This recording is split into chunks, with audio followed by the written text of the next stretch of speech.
might be some technical difficulties with the slideshow because I'm not really a technology guy, so I'm sorry if you run into problems. But many people have described marriage as a commitment to a lifelong adventure, which I'm excited for because after being together for 10 years, Katie and I have had a lot of adventures together. She was with me at my first concert, and I'm going to take this down here because she was with me at my first concert, and the many that followed.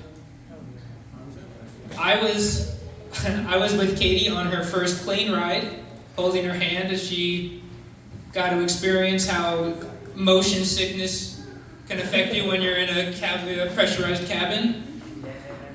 This was also my first time traveling east, which was always a lot of fun. Me and Katie have actually traveled and seen a lot of places together, and it's something we really enjoy doing. Some of those places like Crater Lake, the San Juan Islands, the Painted Hills. Yeah, it's all photos of me because Katie is the one that takes them, but believe me, she's there with us. The Celestial Falls, and all the while going on these travels with my adventure partner, get to be our silly little goose selves, doing our silly little goose things. Is that you in the fish costume?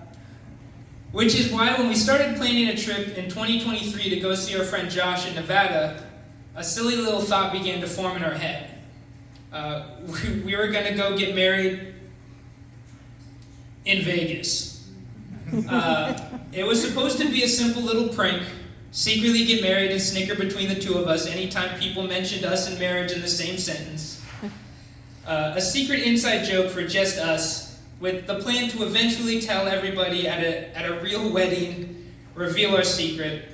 But what was supposed to be a sneaky little prank, a chance to pull one over on our families, quickly spun into a much bigger adventure.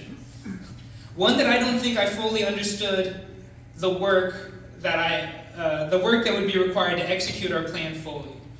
I didn't understand the amount of work I had committed to when we stood in that little chapel off of the strip, looking into each other's eyes. I was committing to this lifelong adventure. And this one was loaded with firsts.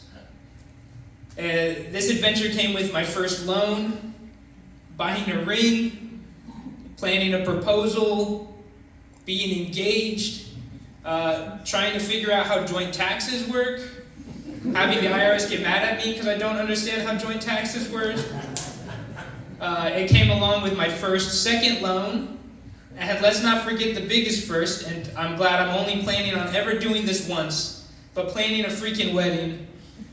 That's just the amount of work I put in to try and send out invitations, which, for a joke, that's a lot of effort. Now, this might not be the day that we legally got married, but don't let that diminish how special this day is for me and Katie. Vegas was silly and spontaneous, a fast whirlwind of emotion sweeping us off our feet. But this wedding was planned, it was worked at, and a lot of times it was really frustrating.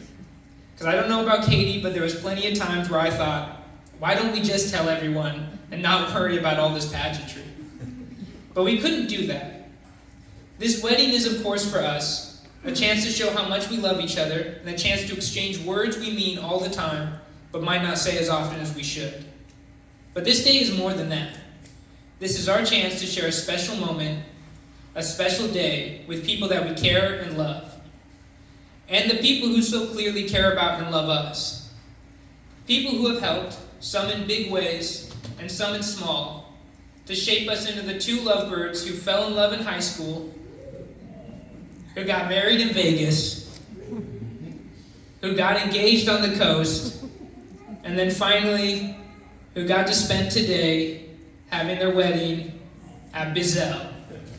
Thanks, Rachel. I mean, lighting probably could have been a little better, but it was worth the try. I just want to say thank you for all of you guys showing up. I hope you understand how much me and Katie care about each one of you, and thanks for sharing this day with us.